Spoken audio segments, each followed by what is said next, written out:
por así decirlo, de análisis estadístico, de encuesta, de los resultados de las encuestas y tal, sino más bien el trasfondo conceptual que utilizan, si esos conceptos tienen algún tipo de potencial explicativo para la realidad española.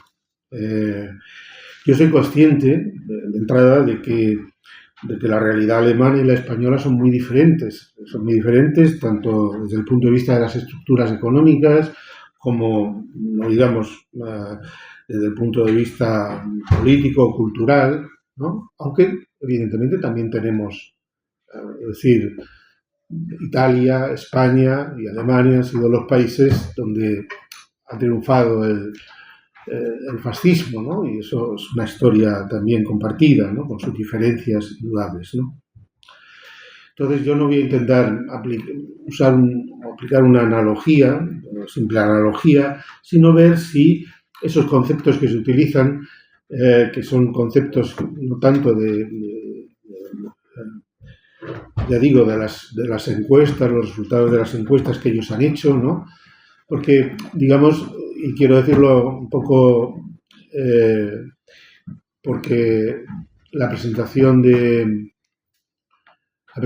Oliver Dicker ha ido en torno al concepto de centro, pero claro, lo que sería interesante también es conocer todo el trabajo empírico que han realizado, que son estudios con encuestas propias, durante 20 años, sobre autoritarismo, que es muy distinto de coger encuestas del CIS. No sé, creo que nos podemos entender que no son encuestas sobre autoritarismo, e intentar ver los datos que nos ofrecen esas encuestas si nos ayudan a entender.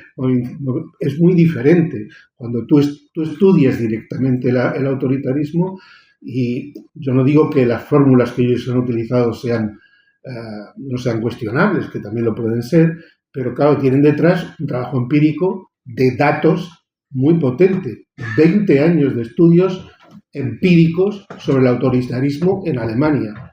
Y eso hay que conocerlo también y confrontarse con eso, ¿no? En fin, no ha salido mucho, pero me gustaba decirlo al comienzo, ¿no? Entonces, pero yo no voy a entrar ahí.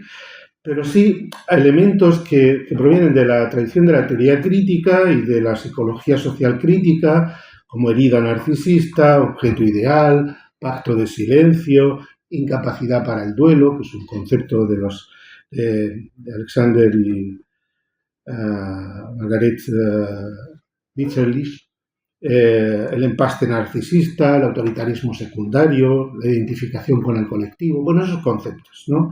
Si eso tiene alguna aplicación a la realidad española.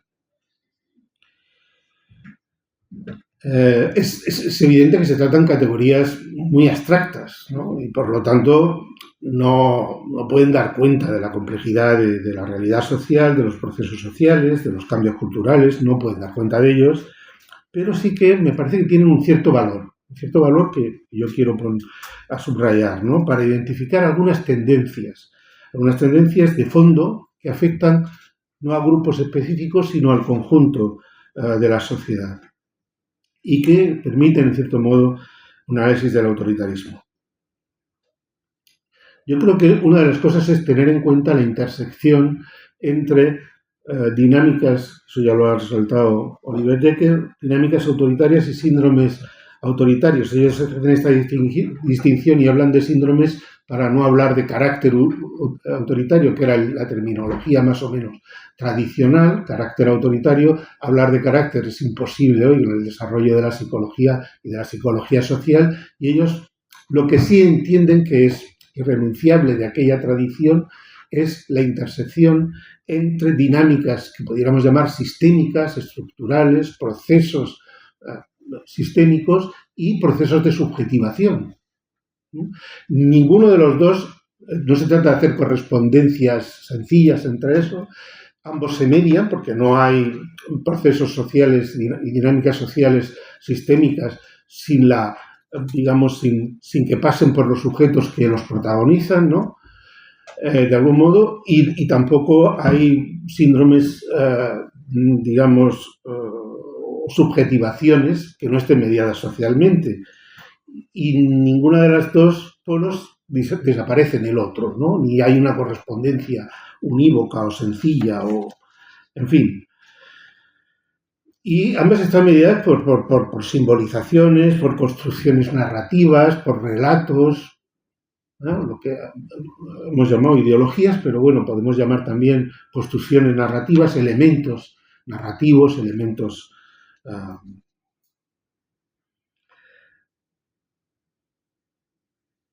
Y los estudios sobre autoritarismo apuntan precisamente a la función psicosocial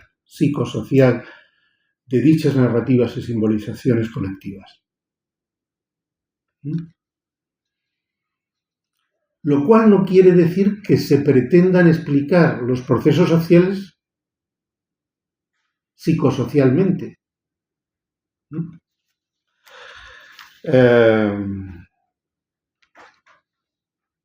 Pero sí son imprescindibles para entender lo que desde el Aguatí venimos llamando servidumbre voluntaria, es decir, ningún sistema de dominación social o política se reproduce exclusivamente por medio de la fuerza, ni siquiera las dictaduras, ¿no?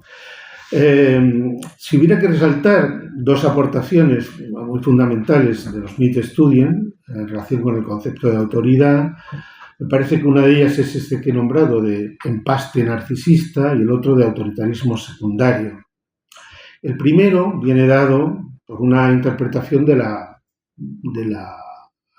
evolución histórica de Alemania después de la Segunda Guerra Mundial y decir cómo se resuelve el trauma de la derrota. Es un trauma muy potente socialmente, de la derrota en la Segunda Guerra Mundial, y cómo se resuelve el trauma también de la identificación con la Volksgemeinschaft, ¿no? Es un término difícil de traducir porque nosotros en nuestro lenguaje, no sé, me parece que en Italia también pasa algo parecido. Hablamos, el concepto de pueblo tiene aquí un sentido más social, ¿no? Y cuando hablamos de pueblo hablamos de la gente sencilla, de la gente de las clases bajas. No tenemos esa idea orgánica, nacional, étnica de pueblo, tenemos un concepto más social de pueblo, pero Volksgemeinschaft, ¿no? Y el Führer, ¿no? Esa identificación que, según el planteamiento de los estudios sobre autoritarismo, produce un agujero, un hueco, ¿no? Como cuando se produce una caries, ¿no? Y necesita un empaste, necesita un relleno, ¿no? Y ese relleno, si recordáis, la tesis de los Mitscherlich era que ponía en relación la implicación de la sociedad alemana en la reconstrucción de Alemania tras la guerra, el llamado milagro alemán posbélico, ¿no? Digamos, con la incapacidad para el duelo, con la, digamos, negación o a lo mejor aquí habría que hablar de represión de la identificación con el líder, el vacío, es decir, la elaboración del duelo, ¿no? O la incapacidad para elaborar el duelo, ¿no? Entonces, la idea de que digamos, ese milagro recupera la capacidad de una sociedad para volver a sentir algún tipo de orgullo nacional, de sentimiento de comunidad, ¿no? Pero es muy importante que ese sentimiento de comunidad se articula en torno a objetos ideales de carácter económico. Quien no ha vivido en Alemania no sabe qué puede significar el marco. El marco era la moneda alemana. El marco tenía una ocupación libidinal extraordinaria. El marco representa la nación, representa la fortaleza de la nación. Había una enorme dificultad al principio para introducir las tarjetas de crédito, las tarjetas de pago. Los alemanes se resistían porque quieren, el dinero tiene una significación psicosocial muy importante, ¿no? El milagro alemán y tal. Y digamos lo que el término es de Helmut Schelsky, que es un sociólogo alemán, que es el que, digamos, acuña ese término, ¿no? De la sociedad nivelada de clases medias. sociedad nivelada de clases medias, ¿no? Hay que tener en cuenta, como ha dicho Oliver Jekyll, de que ya en los años 30 hay es que claro, cuando hablamos de Fordismo y hablamos de keynesianismo y hablamos de la construcción de las sociedades niveladas de clases medias, olvidamos frecuentemente que este proceso es un proceso que tiene al menos su origen, tímido, pero su origen antes de la Segunda Guerra Mundial. Las políticas del New Deal son del 33, del 33 al 38. No es el Fordismo posbélico, el Fordismo no se inventa después de la Segunda Guerra Mundial, florece, evidentemente, después de la Segunda Guerra Mundial, pero tiene ahí. Y hay elementos de Fordismo y de keynesianismo que están presentes ya en esa etapa y están presentes en los llamados estados totales europeos. Y es muy curioso, yo leyendo, lo traigo simplemente como anécdota, ¿no? Pero me parecía que era una anécdota significativa, ¿no? Leyendo la introducción de Keynes a su traducción al alemán de la teoría general de la ocupación, el interés y el dinero. Claro, normalmente cuando se hace una traducción al castellano no se pone esa introducción de Keynes a la edición alemana, que es del 36. 1936, y él se recomienda, supongo, a los lectores, a los economistas, pero cuando lo escuchéis, me parece que las recomendaciones van más allá, ¿no? La teoría de la producción en general, que es el propósito del siguiente libro, puede adaptarse mucho más fácilmente a las condiciones de un estado total que la teoría de la producción y distribución de una producción dada producida en condiciones de libre competencia y de una gran dosis de laissez-faire. Keynes. La expansión económica, territorial, técnica, militar en esta etapa comparten infraestructura en los años 30 y también lo van a hacer en parte en la etapa de posguerra del Fordismo. Quizá esto se olvida, ¿no? El tema de la automoción alcanza su relevancia fundamental en la Primera Guerra Mundial. Ya. Y luego se va a trasladar a la Segunda Guerra Mundial, pero el Volkswagen, el Fiat, la construcción de, el 2 caballos de Citroën llegará después de la Segunda Guerra, pero todas estas, y la implicación de la empresa automovilística y del acero, el apoyo a los estados totales, es clarísima, ¿no? Yo creo que el que mejor lo ha visto esto ha sido Robert Kurz en su Libro Negro del Capitalismo, que en la parte final, si recordáis, los que lo hayáis visto, lo habéis leído, pues hace un poco usando el término clásico de Ernst Jünger, ¿no? De movilización total, pero él digamos, ve una congruencia entre la movilización total para la guerra, que es una movilización, él dice, ya son guerras industriales, y como tales guerras industriales movilizan toda la sociedad, el conjunto de la economía, la idea de Hans, es decir, vamos a crear una gran fábrica bélica con toda la sociedad, pero esta idea de movilización total es una idea que permanece después en la etapa de... Y esto, en la idea de los Smith Studien, es lo que permite la complementación y a veces la sustitución de objetos ideales. No es que la prosperidad económica o el Führer o la nación sean asimilables, pero a veces son funcionalmente congruentes, ¿no? Como representaciones, como objetos ideales, me refiero yo ahora, ¿no?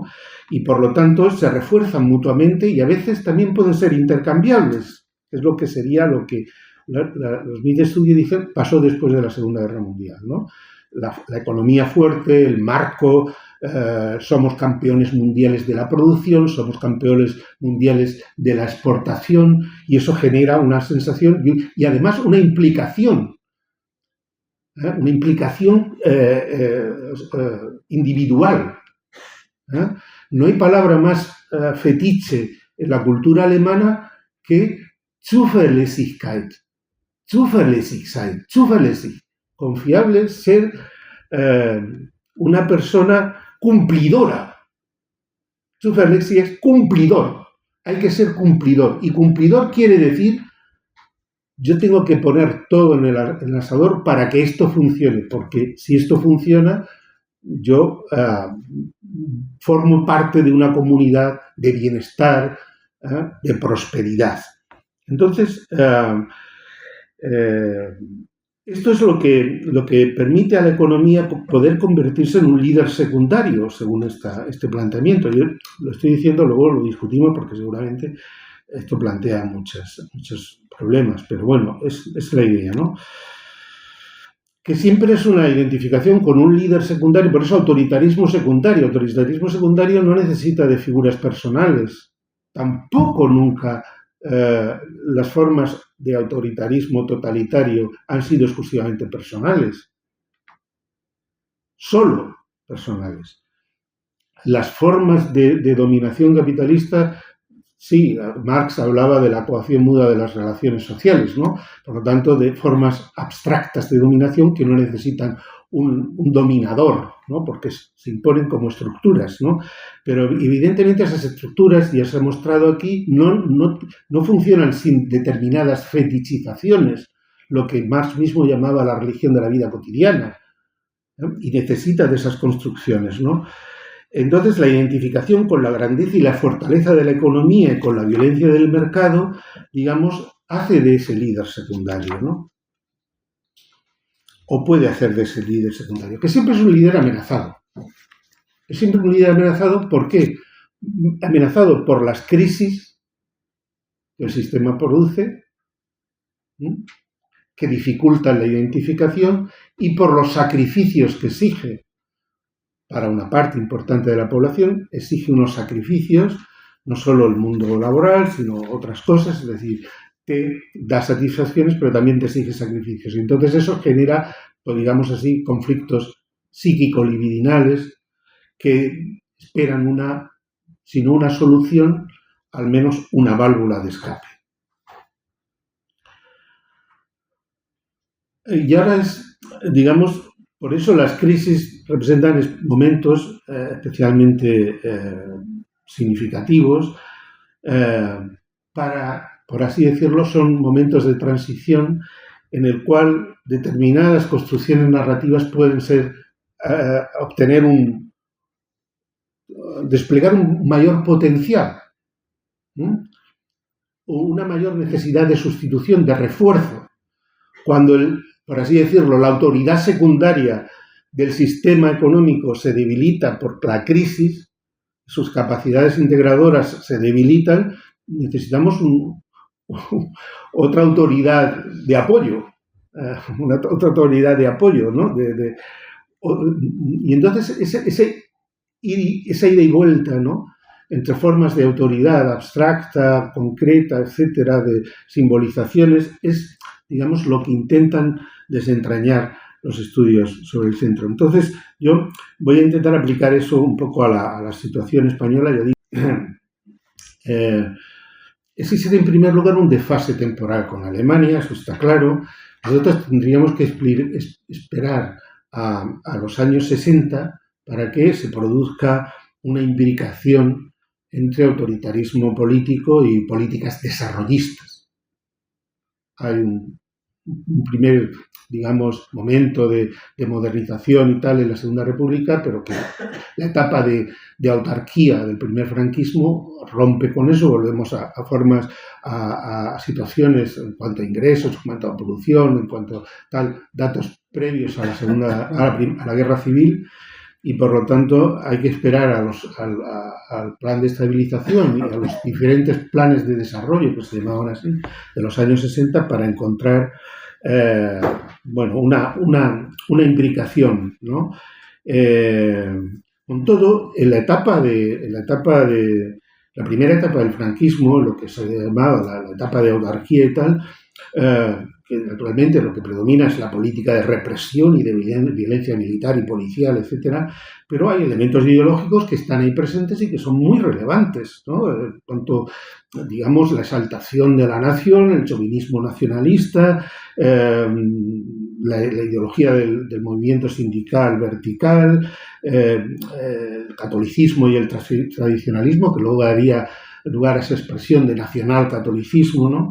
La fidelidad al caudillo, que eso se metía por todos los poros de la gente, ¿no? Coactivamente, pero se metía, ¿no? Y entonces yo creo que es bueno señalar aquí esa construcción franquista, ¿no? De la construcción de una unidad nacional orgánica que supera el conflicto de clases. Esto es muy importante en el discurso del primer franquismo, ¿no? Su anticomunismo se articula como crítica de la división y del enfrentamiento de clase, ¿no? La nación, la unidad nacional, tiene que ver con la superación de ese conflicto. Yo sé que esto es muy arriesgado porque las diferencias ideológicas y las condiciones materiales no pueden ser más diversas, pero aquí hay un elemento, por lo menos, transversal o de comunicación, de vaso comunicante, entre la pretensión de la superación del conflicto social que representan las sociedades niveladas de clase media y la pretensión del fascismo de superar el conflicto de clases. Hay un ideal, ya sé que esto es problemático, ¿no? Pero hay una pretensión de superar el conflicto social en una armonía de clases. Esta idea de armonía de clases es muy importante y es compartida. Y también otra cosa que ha resaltado una publicación reciente reciente, ya no es tan reciente, 10 años, de un paisano de Murcia, por la grandeza de la patria, el Fondo de Cultura Económica. Bueno, es muy Foucaultiano, y yo no sé, pero bueno, él ha hecho ahí algunas reflexiones interesantes. Él habla de la construcción antropológica del primer franquismo, se refiere como Homo patiens, ¿no? Pero que está reflejado en eso, en una... Es decir, si se establecen aquí ciertas condiciones de posibilidad de la adhesión voluntaria y entusiasta de la población española a la propuesta desarrollista.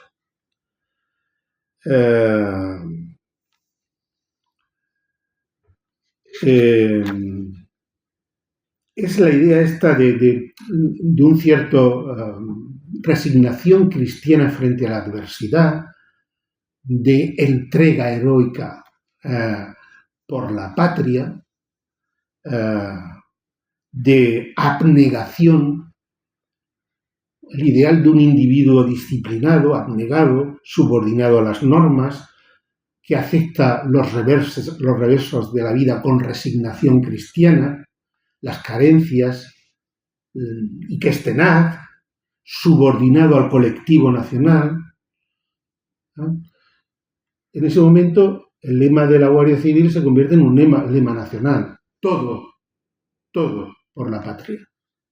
Todo por la patria. Ese es el lema. Bueno, pues esto genera una forma de subjetivación que va a funcionar bien después, creo. Yo veo ya muchas caras escépticas y estoy teniendo... En fin, ya sé que estas aproximaciones son problemáticas, ¿no? También existe una diferencia importante entre la derrota militar de Alemania en la Segunda Guerra Mundial, que es todo eso que da lugar al vacío, al hueco y tal, la pérdida del objeto ideal, y España, ¿no? Porque España vive 40 años de dictadura, ¿no? Pero esto no excluye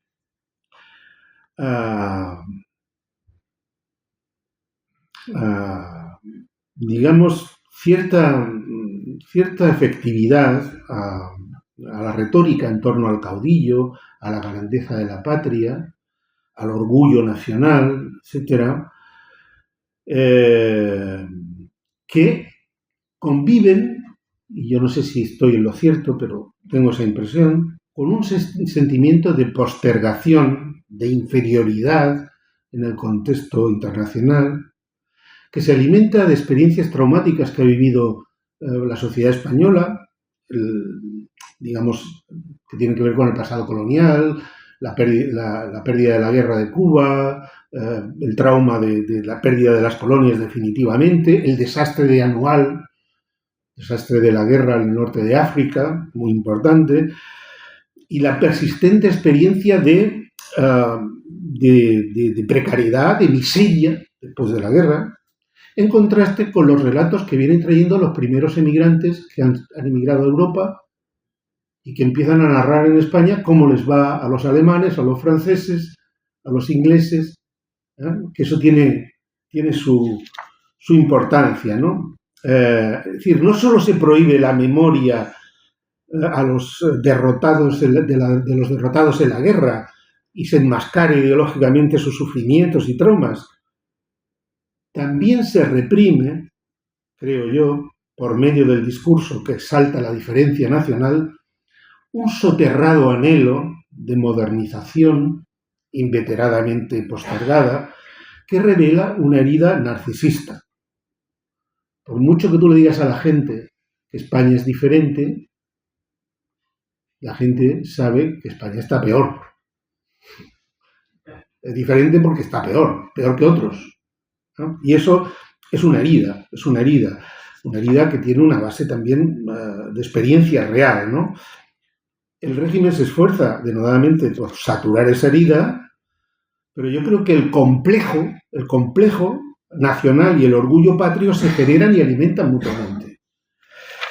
Estaríamos, por tanto, no ante una incapacidad para el duelo, sino ante una prohibición del duelo que no afecta, sin embargo, solo a los traumas de la guerra y de la represión franquista, sino a la pérdida, sofocada por la retórica patriótica, del tren de la prosperidad económica y bienestar. Hay algo que en ese momento se va creando y es el anhelo que tiene la gente de normalizarse y modernizarse, ambos, ¿no? Un anhelo que se va cociendo a fuego lento, pero que es muy importante en España, ¿no? En el libro de Ana Fernández Cebrián, que también recomiendo, se ha publicado este año, el título es en inglés, pero bueno, Fábulas del Desarrollo, ella rastrea un poco estas construcciones, bueno, se separan en algunas cosas muy interesantes, muy esotéricas, pero muy interesantes, ¿no? Todo el imaginario en torno a las loterías en España muy potente, los sorteos, las rifas, las tómbolas, las prácticas caritativas, ¿no? De lo de la Cruz Roja, el sello de la Cruz Roja, todo esto, eso va creando un imaginario de acceso, de sentimiento, de anhelo por algo que la realidad social no te puede ofrecer. No te puede ofrecer ese bienestar, pero necesitas de fábulas y que van a ser fábulas luego muy potentes en la etapa desarrollista, ¿no? Bueno, yo creo que nadie que está bastante establecido los distintos estudios sobre la clase, digamos, las clases medias y tal, que bueno, que es un producto no es un producto de la democracia, no es un producto del pacto posfranquista, sino que empieza en la etapa del desarrollismo, eso parece que está, es decir, yo no lo he contrastado porque no he tenido tiempo, pero Ana Fernández Cebrián trae a colación una supuesta declaración de Franco al general Vernon Walters, que es el enviado de Nixon, ¿no? Delante del Valle de los Caídos, que para quien no lo sepa, el Valle de los Caídos pues es el mausoleo que él se construye para sí mismo, ¿no? Para eternizar su significación. Y antes dice él al general Walters que su verdadero monumento que él lega a la posteridad son las clases medias españolas. Ese es su verdadero monumento. Tampoco hay, creo yo, dudas entre el proceso de modernización económica franquista y las inspiraciones ordoliberales. ¿No? Es decir, los autores que empiezan a traducir ciertos sectores del falangismo y también de la tecnocracia del Opus Dei, la inspiración. Y eso pone en cuestión, porque normalmente cuando hablamos de neoliberalismo tendremos a asociarlo con la tesis del Estado mínimo o de un Estado débil, de un Estado no interventor, etcétera, y eso es relativamente problemático, ¿no? Los que han trabajado las fuentes verdaderamente del neoliberalismo, digamos, lo que hace falta es un Estado flojo, un Estado fuerte que impone la lógica del mercado a toda la sociedad, pero no un Estado, no menos Estado, otro Estado. Entonces, ese vínculo entre el providencialismo religioso y el secular, el autoritarismo y el desarrollo capitalista, creo que tienen en este momento Es verdad que los giros que se producen en la segunda fase del franquismo tienen otras motivaciones, seguramente, muchos, es decir, el fracaso total de las políticas de autarquía, ¿verdad? También los primeros conflictos sociales en el norte de España, etcétera, las primeras movilizaciones obreras después de la guerra civil. También, la propia estrategia del régimen para intentar, de algún modo, perpetuarse. Es decir, hay muchas cosas, ¿no? Pero evidentemente lo que hay que ver es por qué, digamos, esas estrategias tienen un suelo abonado desde el punto de vista psicosocial. Pueden contar con una implicación. Es verdad que los discursos desarrollistas, digamos, en una cierta clave reivindicativa, están asociados a cambios políticos. Y eso se va a hacer más explícito en la fase de transición, ¿no? Pero, digamos, esa imbricación entre el deseo de cambios políticos, de superación de un régimen autoritario y de consecución de un bienestar, no deben ocultar que hay, por así decirlo, una fuente de adhesión individual, grupal y colectiva a unos procesos que son unos procesos de modernización económica autoritaria.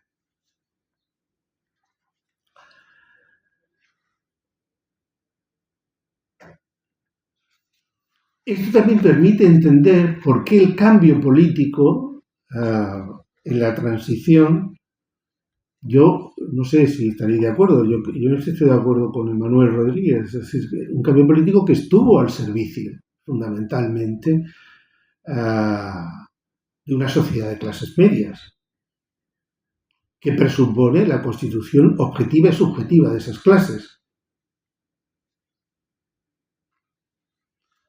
Producir una mayoría moderada no fue un pacto social y político democrático,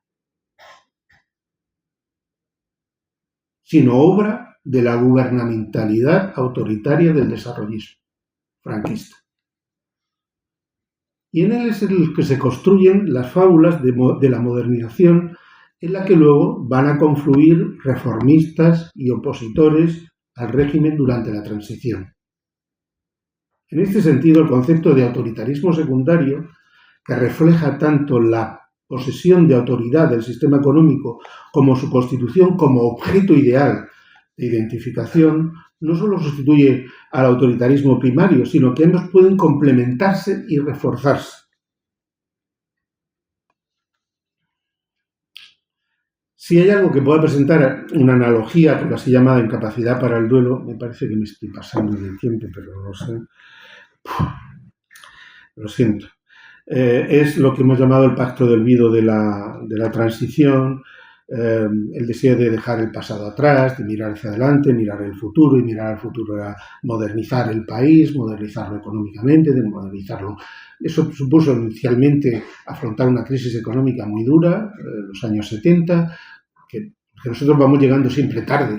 Llegamos siempre tarde frente al ritmo que va llevando Europa, y eso plantea muchas dificultades, muchas extremadamente difícil de abordar, pero bueno, ahí va viendo en esa etapa una implantación de que la modernidad es un ideal y la modernización, más que la modernidad, la modernización económica del bienestar, del avance, tal, es un gran mito de la España post-franquista. Hay una relación muy afirmativa con la modernización, con la integración en Europa, vamos a salir, ya no vamos a ser el vagón de cola de Europa, no somos, sino que nos vamos a jugar en la primera liga. Esa es la frase de Rajoy, ¿no? Nosotros jugamos ya en la primera liga.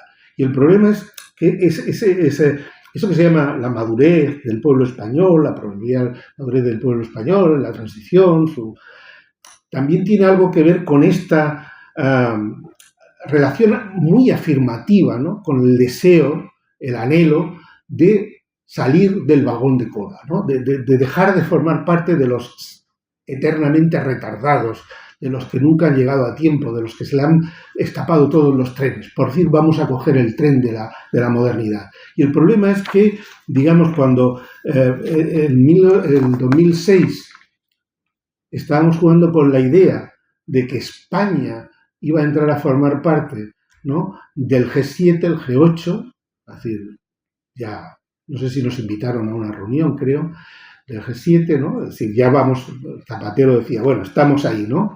Estamos entrando en este asunto. De pronto viene la crisis y nos dicen que formamos parte del grupo de los cerdos. Sí, era así, PIGS. Portugal, Italia, Irlanda, perdón, no Italia, Irlanda, Grecia y España. Somos los PIGS, somos los cerditos de Europa. Y eso es, de pronto, España va a ser intervenida, donde parecía que teníamos mi tierra dicen eso, donde parecía que tenemos un marrano, ya no tenemos ni la estaca. Se dice así, parecía que teníamos un marrano, ahora ya no tenemos ni la estaca, ¿no? Pues bueno, pues esa es la sensación, una sensación que tiene un impacto cultural, un impacto psicosocial que ciertamente debe ser analizado. ¿Cómo se recupera la autoestima de una colectividad? Ya sé que esto puede parecer difusísimo y decir, pues sí, hay cantidad de grupos diferentes y tal, pero hay ciertos mitos que tienen mucho arraigo en el conjunto, ¿no?, en la mayoría social. Naturalmente, probablemente la población que estamos aquí en este grupo aquí, que está compuesta de escépticos y redentos, ¿no?, nunca se han tragado esos mitos, ninguno de nosotros, pero esos mitos son efectivos, ¿no? Son efectivos a nivel social, ¿no?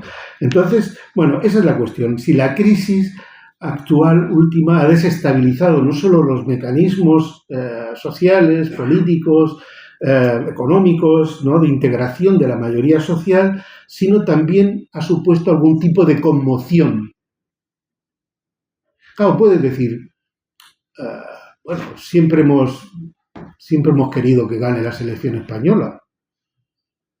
Yo, que soy un escéptico y redento, futbolísticamente hablando, pues tengo que reconocer que cuando juega la selección española, pues a lo mejor tengo un cierto sentimiento, es decir, a ver si le ganamos a los noruegos, ¿no? Bien, ¿no? Es decir, que eso es pero claro, lo que vivimos con el Campeonato Mundial,